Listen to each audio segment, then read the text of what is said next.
लेकिन पाकिस्तान की जो तैयारियां हैं अली साहब वर्ल्ड कप के लिए, उसके ऊपर एक सवालिया निशान नहीं, बड़े बड़े 2 से 3 सवालिया निशान है, क्योंकि आपके सारे प्लेयर्स फ्लॉप जा रहे हैं। बिलखसूस मैं समझता हूं कि जो आपकी बैटिंग है वो सीरियस कंसर्न है, क्योंकि बैटिंग तो हमें पहली ट्रस्ट नहीं है।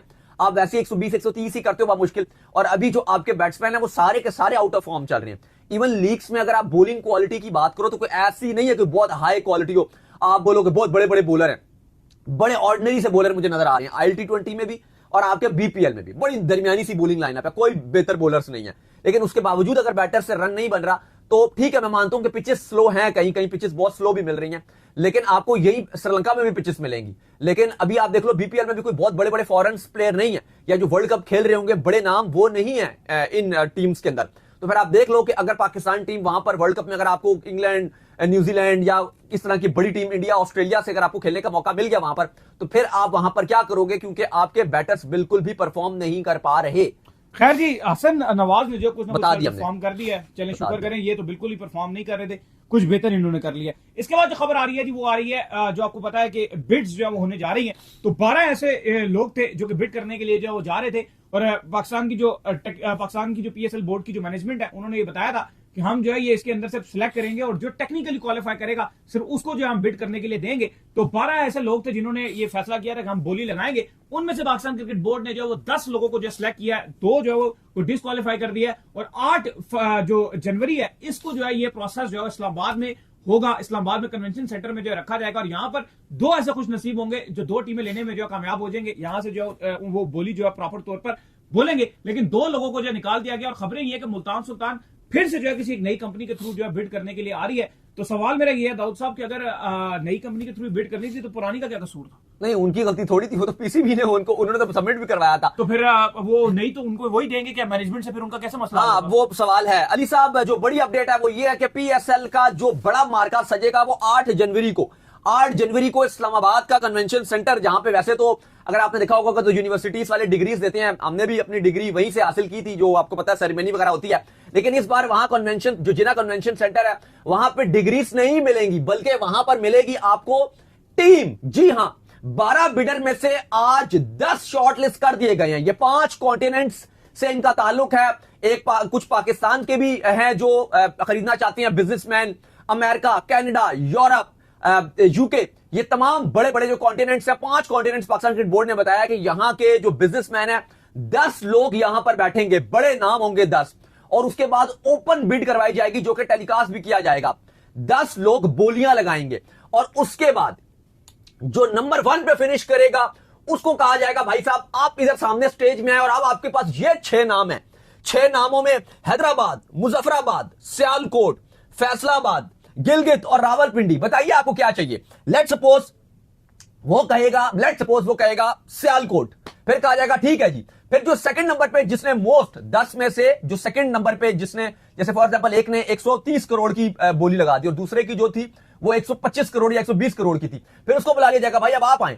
अब ये सियालकोट तो हट चुका है क्योंकि वो पहले नंबर वाला ले गया, अब आप बताओ आपको कौन सा चाहिए। फिर ये 5 नाम रह जाएंगे उसके पास, और वो बताएगा कि हाँ भाई मुझे रावलपिंडी चाहिए, या वट एवर, वो कहेगा मैं फैसलाबाद लूंगा या मुजफ्फराबाद लूंगा, या वो कहेगा मैं हैदराबाद लूंगा, या वो कहेगा मैं गिलगित लूंगा। तो कहा जाएगा लो भाई ये हो गया अब आपका, और बाकी 10 मिलकर जो ये रेस लड़ेंगे और लगातार इसकी बोली, और बाकी 8 को कहा जाएगा कि भाई आप जाइए अपने घर। लेकिन ज्यादा पैसे भरेगा वो लेकर जाएगा। हाँ, जो पहले नंबर पे भरेगा उसका पहला राइट होगा कि इन शहरों में से आप पहला चुन लो। फिर जो सेकंड वाला होगा, फिर जो बाकी बचेंगे उससे कहा जाएगा आप पैसे बढ़ता जाएगा ना, जिस चीज के ऊपर जाते जाएंगे बिड जो ज्यादा बढ़ेगा। बस 2 ही होंगे। अब सवाल यहां पर यह है अली साहब के मुल्तान सुल्तान भी इन 12 में जो बिडर्स थे जिन्होंने टेंडर भरा था, इसकी बड़ी सख्त पॉलिसीज भी थी। सख्त किस तरह से थी कि यार नथु गारा नहीं भर देगा, क्योंकि आपको एक नॉन रिफंडेबल अमाउंट भी जमा करानी थी, और तकरीबन 2.5 करोड़ के अमाउंट करीब जो PKR में पैसे थे वो आपको सबमिट करवाने पड़ेंगे।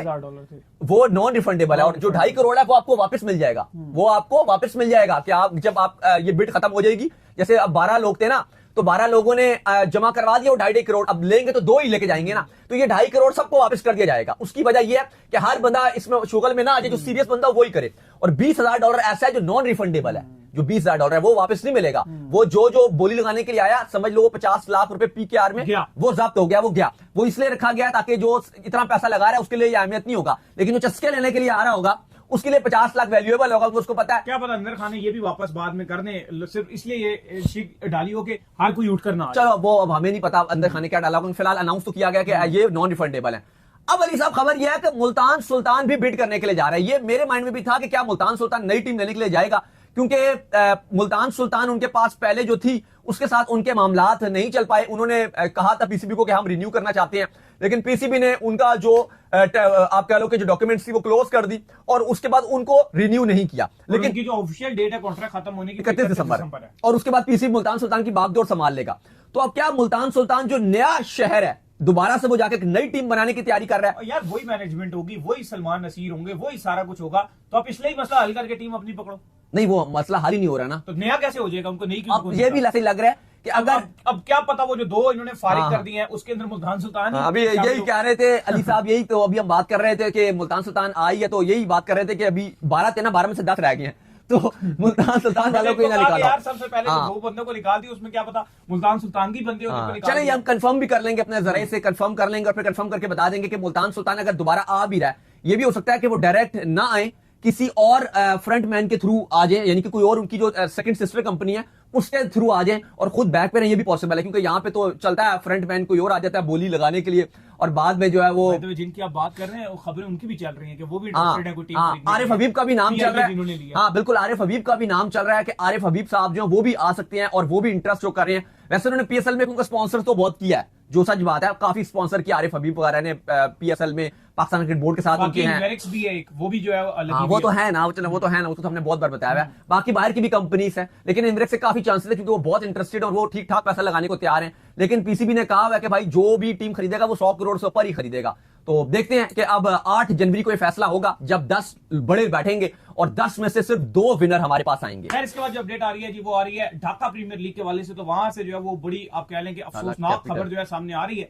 और खबर जो है वो ये आ रही है बांग्लादेश प्रीमियर लीग की, आप कह लें जो भी कह लें, वहां से अफसोसनाक खबर जो है वो ये सामने आ रही है कि आज एक कोच जो है उनकी मैच से पहले जो ट्रेनिंग सेशन होता है वहां पे वो मौजूद थे, उसी के दौरान जो उनको दिल का जो है दौरा पड़ा। दिल का दौरा पड़ते उनको वहां पर जो सीपीआर भी दिया गया, लेकिन वो उनको जैसे इमरजेंसी में वहां पहुंचाया गया, इमरजेंसी में हॉस्पिटल के पहुंचते ही उनकी डेथ हो गई। देखें बिल्कुल ढाका कैपिटल के असिस्टेंट कोच थे महबूब आलम जकी और मैच से पहले जो है वो उनको हार्ट अटैक आया और उसके बाद वो चल बसे। तो काफी अफसोसनाक खबर है बीपीएल के लिए भी। और जो इनका कोमिला से ताल्लुक था, ये कोमिला में इन्होंने कोचिंग की थी, वहां पर बांग्लादेश की प्रॉपर ये कोचिंग करते रहते कोमिला में, और अभी ढाका कैपिटल के असिस्टेंट कोच के फराइद अंजाम दे रहे थे, तो वो चल बसे हैं। तो हम यही दुआ करेंगे कि उनको उनके घर वालों को और अहले खाना को सब्र मिले।